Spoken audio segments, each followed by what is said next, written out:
नमन माझे तू स्वीकारी, हे कृपाळू शारदे. नमन माझे तू स्वीकारी, हे कृपाळू शारदे. अध्ययन करण्यास मजला, अध्ययन कर. नमन माझे संधी आत्मसन्मानाची, बक्षीस म्हणजे वृद्धी आत्मविश्वासाची. दरवर्षी आपल्या प्रशालेतील विद्यार्थी अनेक शालेय व शालाबाह्य स्पर्धा आणि परीक्षांमध्ये सहभाग घेत असतात आणि भरघोस बक्षिसांची लयलूट करतात.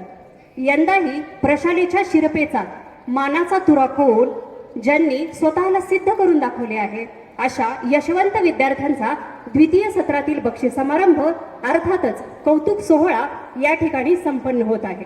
मी मान्यवरांना विनंती करते की त्यांनी कृपया विद्यार्थ्यांना बक्षीस देऊ त्यांचे कौतुक आणि माझा करावे. लाडका विद्यार्थी मित्रांनो, खरं तर बक्षीस समारंभाला प्रमुख अतिथी म्हणून उपस्थित राहणं ही माझ्यासाठी स्वतःसाठी एक सन्मानाची बाब मी समजते. कारण कधीतरी 10 वर्षांपूर्वी मी तिथे कुठेतरी बसलेली होते आणि आज इथे व्यासपीठावरती तुम्हाला सर्वांना पारितोषिक देण्याचा सन्मान मला तुम्ही दिलेला आहे. तर सर्वप्रथम ज्यांना बक्षीस मिळालेलं आहे त्या सर्व विद्यार्थ्यांचं हार्दिक अभिनंदन आणि ज्यांना बक्षीस मिळालेलं नाहीये त्या सर्वांना खूप साऱ्या शुभेच्छा. कारण पुढच्या वेळेस जे प्रमुख पाहुणे येतील ना त्यांना अजून जरा ते दमले पाहिजे तुम्हाला बक्षिसं देऊन देऊन. कारण आतापर्यंत म्हणजे जसं मॅडमने माझ्या परिचयात सांगितलं की मी सुद्धा हरिबाईची विद्यार्थिनी आहे आणि जसं मॅडम म्हणाले की आपल्या शाळा बहिणी आहेत, करेक्ट. तर त्यामुळे मला घरी परत आल्याची फिलिंग आहे. त्यामुळे पाहुणी वगैरे नाही तर माझ्या घरी आल्यासारखं वाटतंय मला.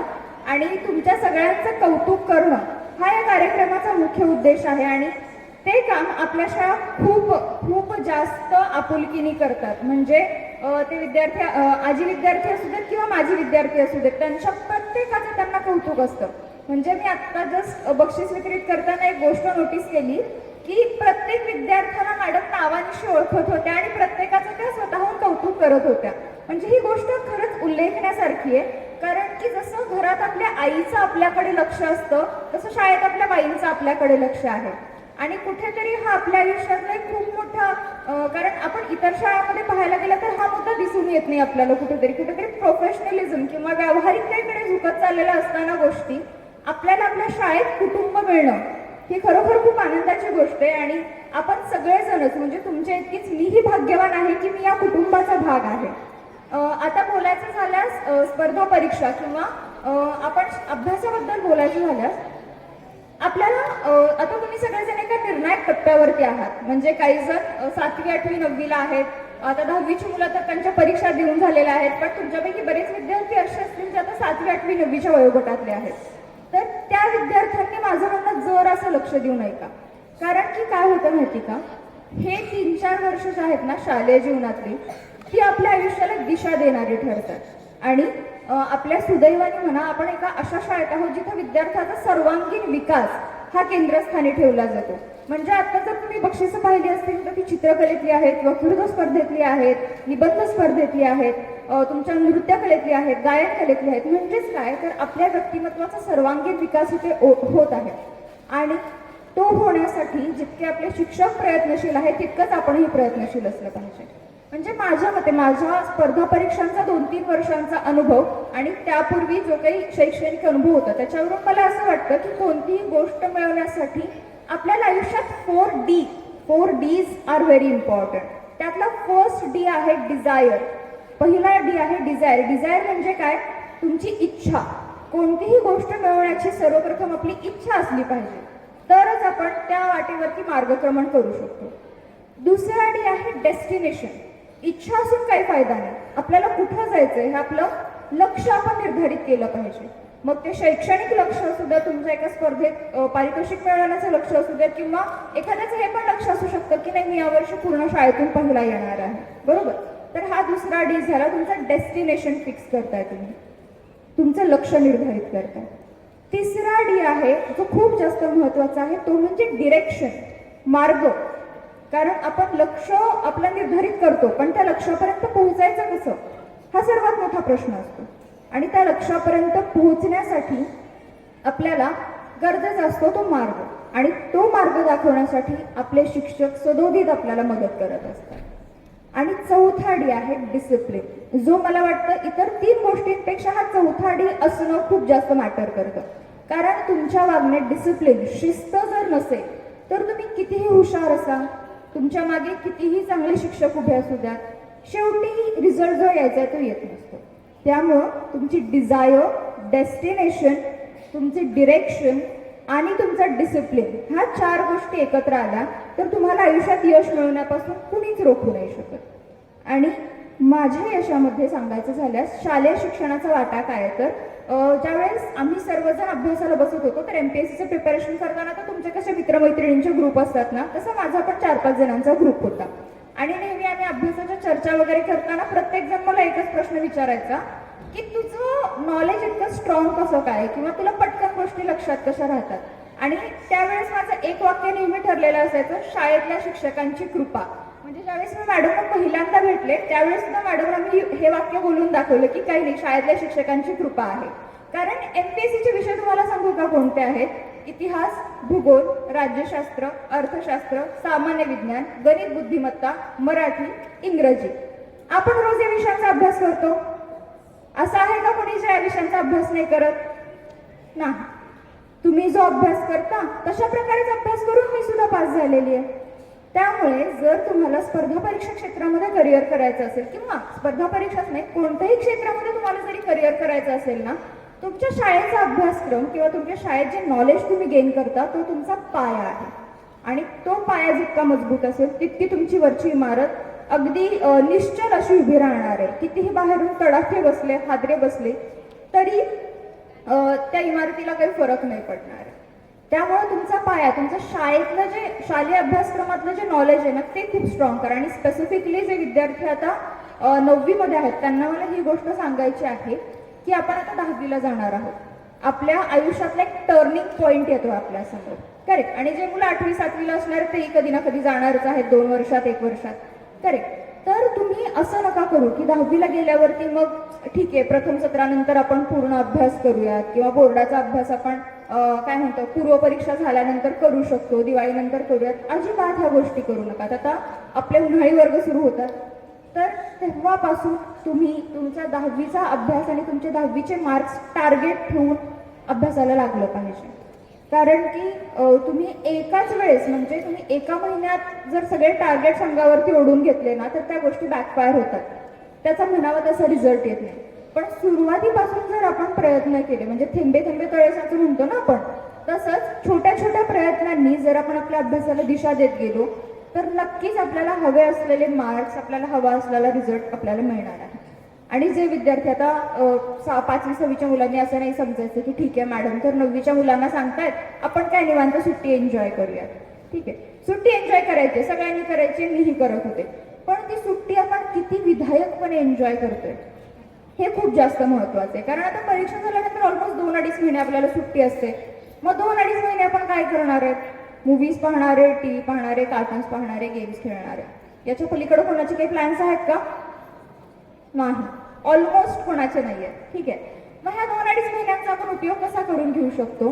तर तुमच्यात खूप चांगले कलागुण आहेत ते जोपासा. ठीक आहे, त्यानंतर तुमच्यात आता जिला मी बक्षीस दिलं तिला जर्मन लँग्वेज येते आणि मी आत्ता जर्मन लँग्वेज शिकायला सुरुवात करते. म्हणजे ज्या गोष्टी शिकण्यासाठी मी आत्ता सुरुवात करते त्या गोष्टीमध्ये त्या मुलीने ऑलरेडी मास्टरी मिळवलेली आहे. तर अशा नवीन काहीतरी गोष्टी शिकायला सुरुवात करा. आणि आता असं पण राहिलेलं नाही की गोष्टींचं काही लिमिटेशन आहे, तुम्हाला बाहेर जावं लागेल. माहितीचं युग आहे, डिजिटल वर्ल्ड आहे. तुम्हाला प्रत्येक हवी असलेली गोष्ट तुमच्या फिंगर टिप्सवरती अवेलेबल आहे, तुमच्या मोबाईल्समध्ये अवेलेबल आहे. आपण मोबाईलचा वापर करतो पण तो टाइमपाससाठी. तर मोबाईलचा वापर टाइमपाससाठी न करता अभ्यासासाठी करता येऊ शकतो. ह्याचं एक उदाहरण तुमच्या समोर उभं आहे. कारण माझं पूर्ण प्रिपरेशन, MPSCचा पूर्ण अभ्यास मी घरून केलेला. ठीक आहे, ऑनलाईन स्टडीज. मी कोणताही ऑफलाईन क्लास लावलेला नाही किंवा पुण्याला गेले नाही, काही नाही. त्यामुळं हा जो आपला भाऊ असतो ना की माझ्याकडे कोणी सांगायलाच नाहीये, माझ्याकडे काही साधनच नाहीयेत, तर ह्या गोष्टी आधी आपल्याला बाजूला ठेवता आल्या पाहिजेत. कारण या गोष्टी बाजूला ठेवल्या तरच आपल्या यशाचं जे दार आहे ना ते उघडायला कुठेतरी सुरुवात होणार आहे. आणि जेव्हा आपण या गोष्टी बाजूला ठेवून आपले पूर्ण प्रयत्न देतो ना, एका मूवीमधला खूप फेमस डायलॉग आहे की अगर किसी चीज को पूरी शिद्दत से चाहो तो सारी कायनात उसे तुमसे मिलाने की कोशिश में लग जाती है. पण ती कायनात आपल्याला ती गोष्ट मिळवून देण्याच्या प्रयत्नात लागण्याआधी ना आपण स्वतः लागलं पाहिजे. प्रत्येक गोष्टीसाठी तुमची ईगर, तुमची हंगर, तुमची ज्ञानाची भूक जागी ठेवा. आणि त्यासाठी मग रविवार बघितला नाही पाहिजे, सुट्टी बघितली नाही पाहिजे, काही बघितलं नाही पाहिजे. मी असं नाही म्हणते की फक्त पुस्तकं घेऊन बसा, पण तुम्हाला ज्या गोष्टीत रस आहे, आता एखाद्याला क्रिकेट आवडत असेल तर एखादी अकॅडमी जॉईन करा, क्रिकेटचं शास्त्रशुद्ध शिक्षण घ्या. नो मॅटर वॉट, पुढच्या वर्षी एखादा अंडर 14 मध्ये खेळणारा स्टुडंट आपल्या स्कूलमधून गेलेला असेल किंवा अंडर 19 मधला एखादा चॅम्पियन ट्रॉफी घेऊन येणारा विद्यार्थी आपल्या शाळेचा विद्यार्थी असेल. करेक्ट. त्यामुळं ज्या गोष्टींमध्ये तुम्हाला रस आहे आणि ज्या गोष्टी तुमची करण्याची इच्छा आहे त्या गोष्टींमध्ये पूर्णतः झोकून देऊन तुम्ही प्रयत्न केले पाहिजे. आणि आता खूप जास्त ज्ञान देते असं वाटत असेल तर एक अजून गोष्ट ॲडिशनल सांगते, कारण मी तुमची ताई म्हणून तुमच्या इथे समोर आली. प्रमुख पाहुणे वगैरे हे सगळ्या तर गोष्टी ठीकच आहेत, पण त्यानंतर लागलेल्या गोष्टी आहेत. एक ताई म्हणून तुम्हाला गोष्ट सांगायची आहे की वाचनाची आवड खूप जास्त जोपासा. म्हणजे अगदी समर्थ रामदास स्वामी आपल्याला म्हणून गेले की दिसा माझी काहीतरी ते लिहावे. बरोबर, दिसा माझी काहीतरी ते लिहावे हे आपल्याला पॉसिबल नाहीये, पण दिसा माझी काही पानं आपण वाचू शकतो. तुमची शालेय शिक्षणाची पुस्तकं तर आपण वाचतात, पण किती जण आहेत जे अवांतर वाचनाची पुस्तकं खूप आवडीने वाचतात? हात वर करा. आपण जरा संवादात्मक ठेवूयात. तरी संख्या लक्षणीय आहे. त्यामुळं छान, सर्वांना जर अवांतर वाचनाची एवढी गोडी असेल तर ती आवड जोपासा. ठीक आहे, कारण ही जी आवड आहे ना अवांतर वाचनाची,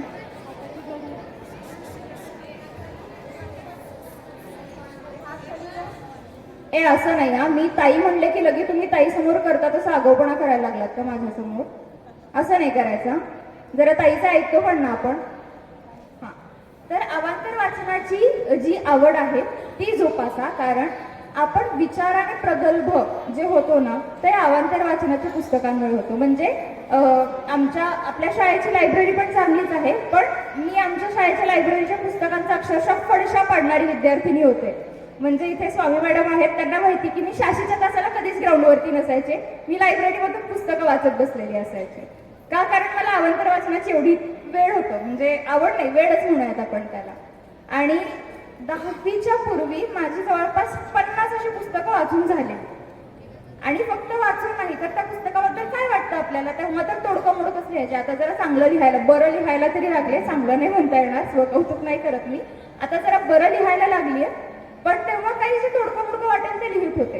आता हे लिहिल्याचा एक फायदा काय होतो, आपण त्या पुस्तकातून काय वाचलं हे आपल्या मेंदूमध्ये किती मुरलंय हे आपल्याला कळतं. कारण फक्त वाचण्यात पण काही पॉईंट नाहीये ना, ते वाचण्यातलं आपण किती अंगीकारतो हे पण महत्वाचं आहे. आणि तुम्ही सर्वजण अभ्यासामध्ये हुशार आहातच, तुमच्या कलागुणांमध्ये खूप प्रावीण्य मिळवणारे विद्यार्थी आहात. आणि तुम्ही सर्वजण, म्हणजे मला ह्या गोष्टीचं खूप कौतुक वाटलं की प्रत्येकजण इथे मॅडमला नमस्कार करत होता वाचून, आणि यातून कुठेतरी आपल्यावर होत असलेले संस्कार अधोरेखित होतात. आणि ही संस्कारांची शिदोरी आपल्याला आयुष्यात कोणतीही लढाई जिंकण्यासाठी खूप महत्वाची ठरते. तर जास्त लांबवत नाही माझं भाषण. आय होप मी जे बोलले ते सगळं तुमच्यापर्यंत व्यवस्थित पोहोचलेलं आहे, आणि काही चुकलं असेल तर क्षमस्व. आणि इथं मला बोलवलं, माझा सन्मान केला, त्याबद्दल मी प्रशालेचे आभार मानते. आणि मला ऐकून घेतलं तितकं पेशंटली, त्याबद्दल तुम्हा सर्वांचाही आभार आणि खूप शुभेच्छा. धन्यवाद मॅडम. आपण सांगितल्याप्रमाणे आमचे प्रशालेचे विद्यार्थी तुमचा 4Dचा फॉर्म्युला नक्कीच अंमलात आणतील. Desire, destination, direction and discipline. तसेच तुम्ही सांगितल्याप्रमाणे आमचे विद्यार्थी प्रयत्न करतील व यशाची नवीन शिखरे गाठतील अशी मी आपणास ग्वाही देतो. कृतज्ञतेचा भाव मनी शब्द उमलती ओठांवरी, ऋण मान्य करणे हेच तर संस्काराची शिदोरी. कार्यक्रमाच्या शेवटी आजच्या या सोहळ्याला उपस्थित सर्व पाहुणे, शिक्षक, पालक आणि विद्यार्थी यांचे आभार मानण्यासाठी मी आमंत्रित करतो प्रशालेच्या संगीत शिक्षिका माननीय सौ रमा कुलकर्णी मॅडम यांना. धन्यवाद सर. मी सौ रमा कुलकर्णी आजच्या द्वितीय सत्राच्या बक्षीस वितरण कार्यक्रमाच्या आभार प्रदर्शनासाठी उभी आहे. सर्वप्रथम सर्व बक्षीसपात्र विद्यार्थ्यांचे मी मनपूर्वक अभिनंदन करते. याच आनंदाच्या प्रसंगी काही ओळी म्हणाव्याशा वाटतात. काही क्षण आनंदाचे खूप काही देऊन जातात, काही क्षण आनंदाचे खूप काही देऊन जातात, आनंदाच्या डोहामध्ये आनंद तरंग देऊन जातात. आनंदाच्या डोहामध्ये आनंद तरंग देऊन जातात. आनंदाच्या फुलाला सुगंधी स्वप्न देऊन जातात. आनंदाच्या फुलाला सुगंधी स्वप्न देऊन जातात. अशा या सोहळ्यातून या स्वप्नांना उंच भरारी देऊन जातात. अशा या सोहळ्यातून या स्वप्नांना उंच भरारी देऊन जातात. द्वितीय सत्र बक्षीस वितरण समारंभासाठी लाभलेल्या आजच्या प्रमुख पाहुण्या माननीय कुमारी अमृता ननावरे यांनी आपला अमूल्य वेळ दिल्याबद्दल मी त्यांचे मनपूर्वक आभार मानते. नियामक मंडळ सदस्य माननीय श्री सुरेशबाबू मंकणी सर यांचे देखील मनस्वी आभार. शाळेच्या प्रगतीसाठी तसेच विद्यार्थ्यांच्या सर्वांगीण विकासासाठी सतत प्रयत्नशील असणाऱ्या शाळेच्या मुख्याध्यापिका सौ श्रुती बागेवाडी मॅडम यांचे मनापासून आभार. पर्यवेक्षिका सौ मीनाक्षी घाटोडेकर मॅडम यांचे आभार. हा कार्यक्रम यशस्वीरित्या पार पाडणारे सर्व शिक्षक व शिक्षकेतर वृंद यांचे देखील आभार. सर्वांच्या सहकार्यामुळे हा कार्यक्रम यशस्वी झाला.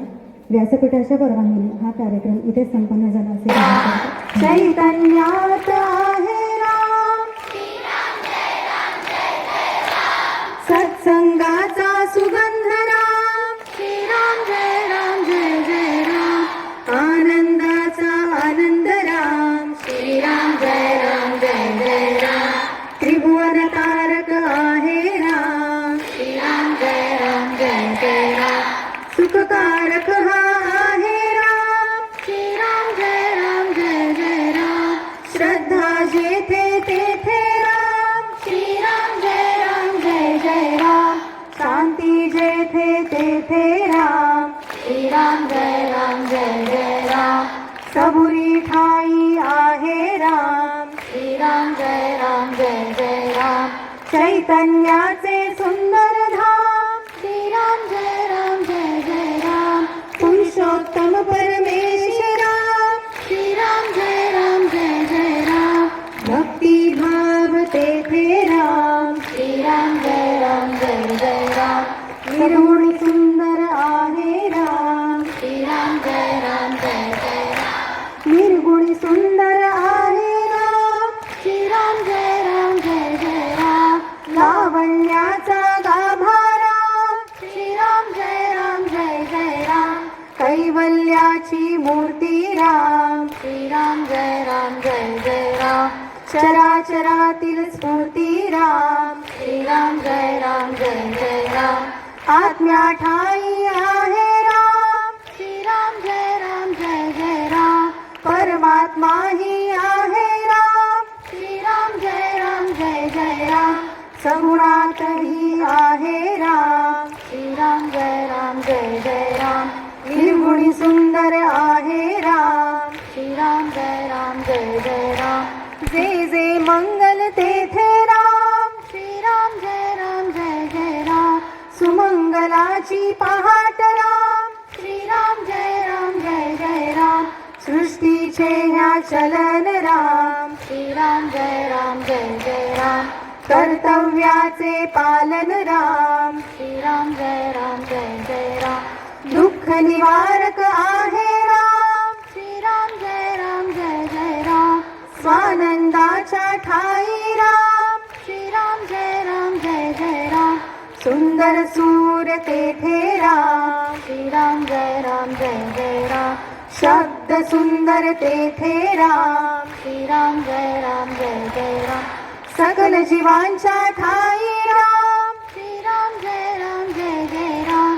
वात्सल्याचे स्वरूप राम, श्रीराम जय राम जय जय राम.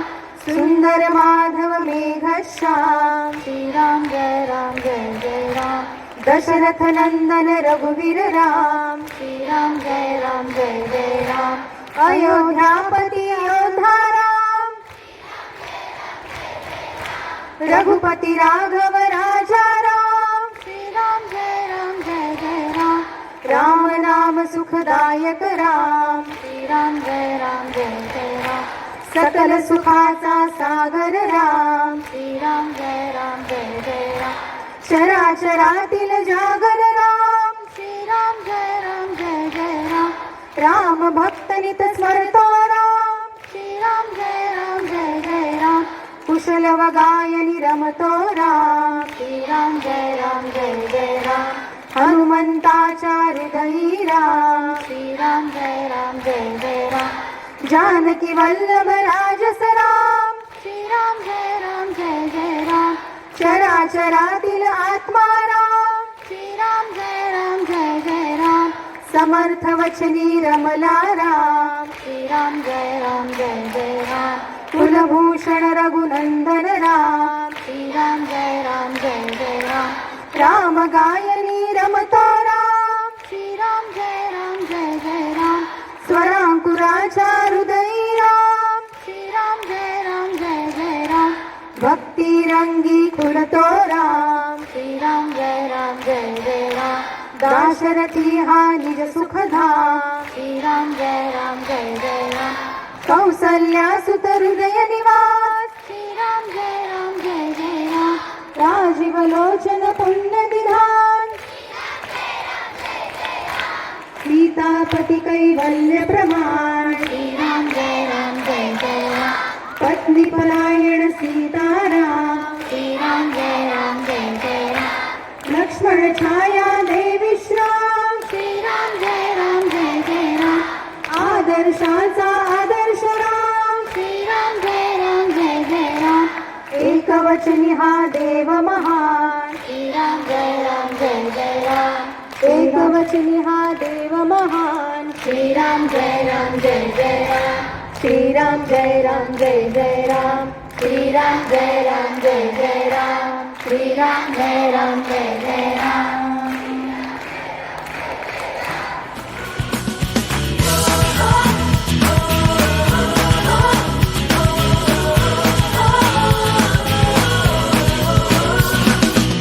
सोचा कहाँ था ये जो हो गया, माना कहाँ था ये लो हो गया।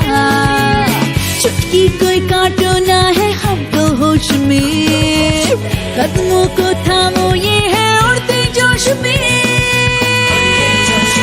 बादल पे पाँव है या झूठा गाँव है, अब तो भाई चल पड़ी अपनी ये नाव है।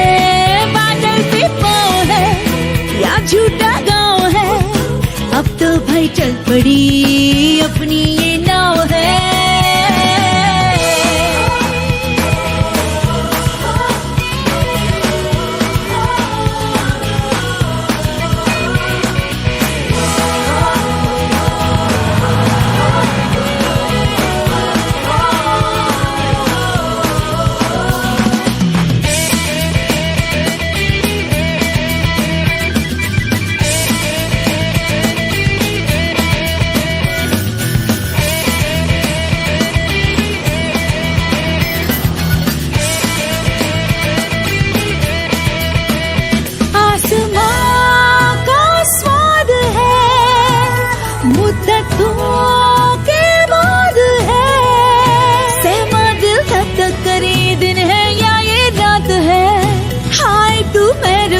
क्यों हो गया वाह खुदा क्या बात है।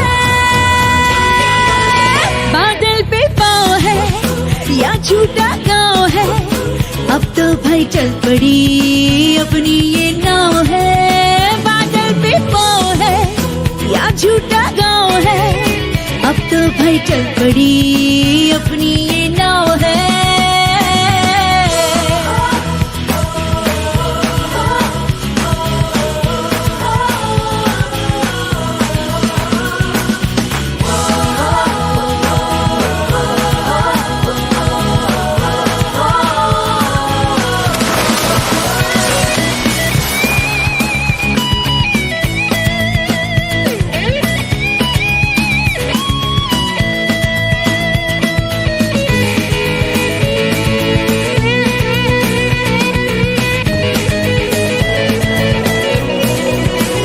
चल पड़े हैं हम सफर, अजनबी तो है डगर। लगता हमको मगर कुछ कर देंगे हम, मगर ख्वाब में जो दिखा पर था छिपा बस जाएगा वो नगर। बादल पे पाँव है या झूठा गाँव है, अब तो भाई चल पड़ी अपनी ये नाव है। बादल पे पाँव है या भाई चल पड़ी अपनी ये नाव है ये।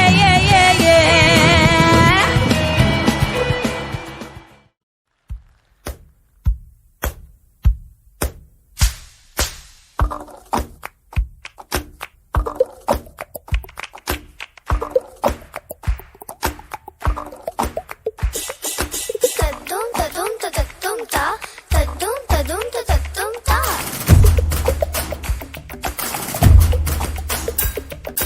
तद्दुम तद्दुम तद्दुम ता तद्दुम तद्दुम तद्दुम ता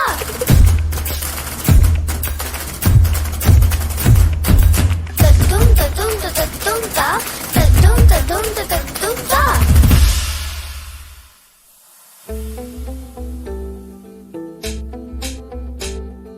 सूरज जैसे चमकेंगे देखे है साडी अखियां ने है सपने अंबरांदे ए सपने अंबरांदे बूंद बूंद जोड़ेंगे पल पल दूर दूर बह जाएंगे फिर ना समंदरा दे फिर ना समंदरा दे ऐसी ऐसे खड़े है जाना पड़े ना कम हमको तो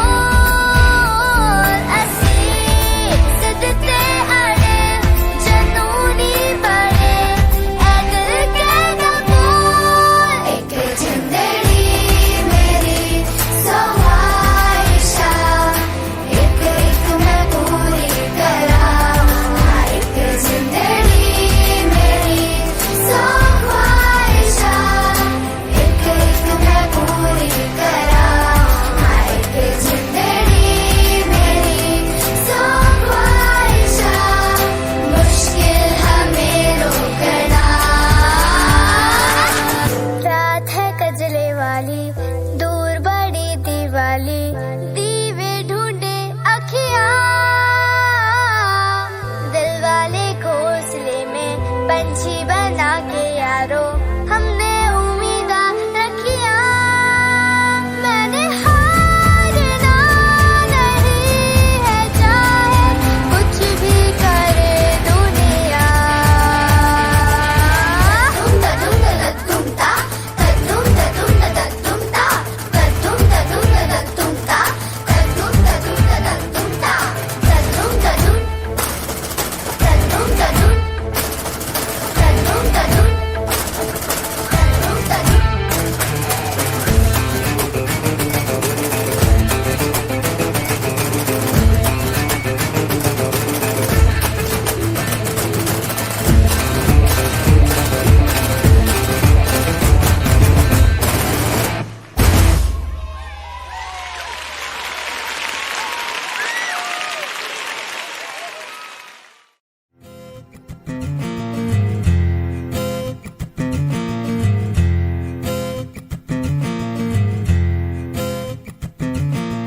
खोलो खोलो दरवाजे पर्दे करो किनारे खूंटे से बंदी है हवा मिल के छुड़ाओ सारे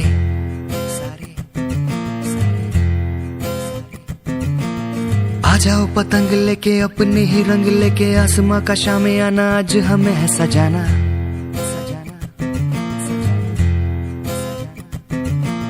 क्यों इस कदर हैरान तू मौसम का है मेहमान तू ओ दुनिया सजी तेरे लिए खुद को जरा पहचान तू धूप है छम से बिखर तू है नदी ओ बेखबर बह चल कहीं उड़ चल कहीं दिल खुश जहां तेरी तो मंजिल है वही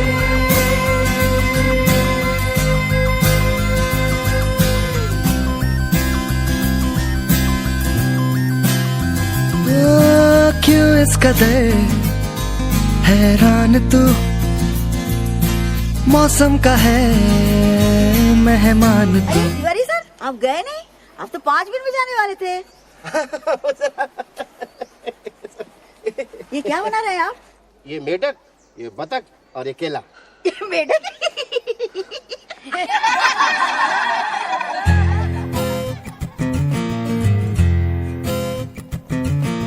बासी जिंदगी उदासी ताजी हंसने को राजी गर्म गर्म सारी अभी अभी है उतारी